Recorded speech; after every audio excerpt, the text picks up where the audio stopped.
Nós já passamos por uma situação onde acabar a energia seria a última coisa que queríamos. Seja furando uma parede, passando um aspirador de pó ou até mesmo assistindo ao último capítulo de uma série no Netflix. Realmente, quando acaba a nossa energia, fica muito difícil. Quando acaba a energia no seu bairro ou na sua rua, a sua rotina já muda totalmente. Agora, imagina acabar a energia de um país inteiro? Seria catastrófico, para se dizer o mínimo. Médicos parando no meio do exame, semáforos apagando e causando vários acidentes, metrô, trem, elevador, tudo parado e as pessoas sem conseguir se locomover. E isso pode acontecer na China. Quer saber como? Fica nesse vídeo até o final, que eu vou te contar tudo.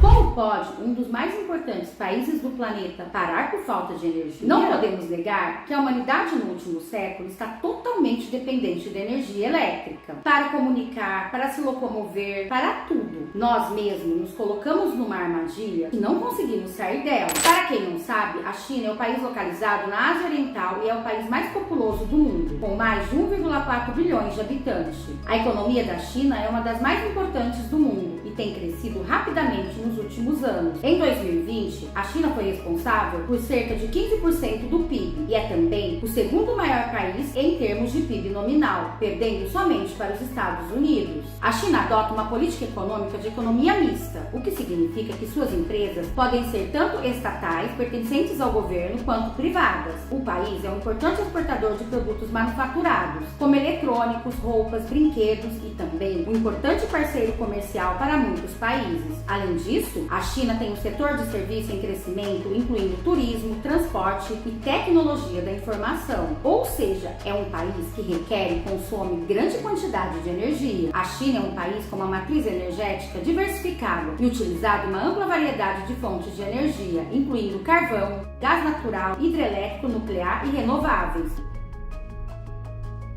No entanto, o carvão ainda é a principal fonte de energia elétrica da China, responsável por cerca de 60% da produção da eletricidade do país. O problema do carvão é que ele é uma fonte de energia abundante e relativamente barata na China, mas é uma fonte suja de energia e uma das principais fontes de emissões de gases de efeito estufa no país. O governo chinês tem tomado medidas para reduzir a dependência do carvão e aumentar a participação de fontes de energias renováveis, como energia solar e eólica. Isso se deve a um compromisso adotado pelo presidente Xi Jinping em atingir a meta de alcançar a neutralidade de carbono no país até 2060.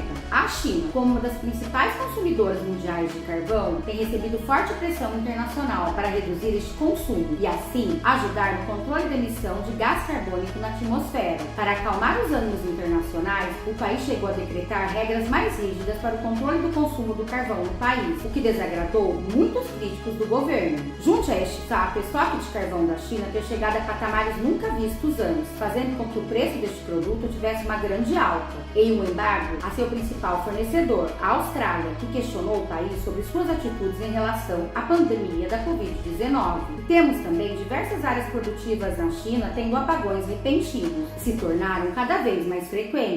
Para evitar que isso ocorra, diversas províncias chinesas adotaram um sistema de racionamento de energia forçada, o que já causou diversos atrasos nas produções de diversas empresas, como a Tesla, a Toyota e a Apple. Contudo, mesmo a China investindo na produção de energia alternativa, o montante de energia gerado por essas fontes alternativas não foi o suficiente para preencher o buraco deixado pela falta do carvão. Especialistas apontam que cerca de 44% das atividades industriais chinesas foram afetadas pela falta de energia e ainda estimam que isso possa causar uma queda de 1% no crescimento anual do PIB, dificultando assim a promessa do governo Xi Jinping de cumprir o crescimento contínuo da economia chinesa. Mas não foi só a falta de carvão que causou essa crise energética na China. Suas hidrelétricas vêm sofrendo muito com uma grave seca que assola o país. Não resta à China outra alternativa, a não ser importar mais energia de outros países. Entre os principais fornecedores de energia para a China estão a Arábia Saudita e Angola, como fornecedores de petróleo, a Rússia como principal fornecedora de gás natural e a África do Sul como segundo principal fornecedor de carvão, que fica atrás da Austrália, como falamos acima. Ao ver a dependência energética da China com esses países, você começa a entender o quão complexo e complicado é a relação política da China com seus parceiros ocidentais, Estados Unidos e Inglaterra. Essa crise de energia chinesa coisa não deve passar desapercebida pelos brasileiros. O nosso setor de agronegócios é muito dependente de fertilizantes vindo de fora. O nosso principal fornecedor é a Rússia, que está envolvida em uma guerra contra a Ucrânia na data da gravação deste vídeo, o que tem atrapalhado muito a importação de fertilizantes por lá. Por causa disso, o Brasil vinha aumentando suas compras de insumos agrícolas com a China, que agora, devido a essa crise, deve aumentar os seus preços. Mas por um outro lado, com a indústria chinesa de aço e ferro tendo que reduzir as suas produções, surge então a oportunidade de incrementarmos o valor de nossas exportações desses insumos para eles. Ainda é cedo para dizer como isso afetará a nossa vida diariamente,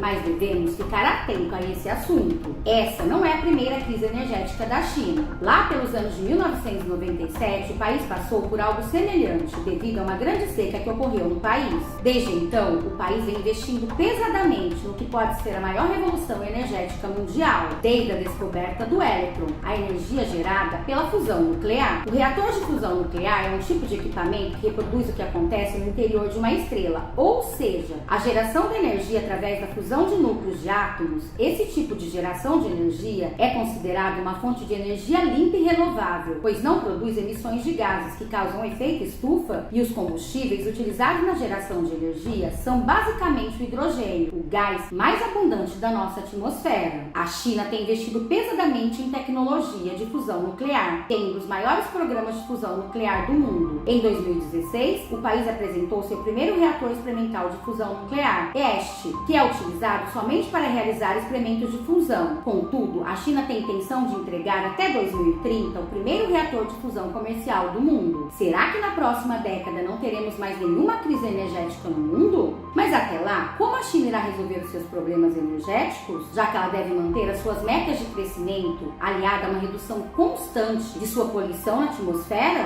Acompanhe este canal e você ficará sabendo de todas essas respostas. Esse foi o vídeo de hoje. Compartilhe esse vídeo, se inscreva no canal se você não é inscrito e também deixe o seu joinha. Se você tem um amigo que gosta desse tipo de vídeo, compartilhe esse vídeo com ele. Ele vai ficar muito feliz de ser lembrado por você. Agradeço imensamente todo mundo que ficou comigo até o final. Até o próximo vídeo.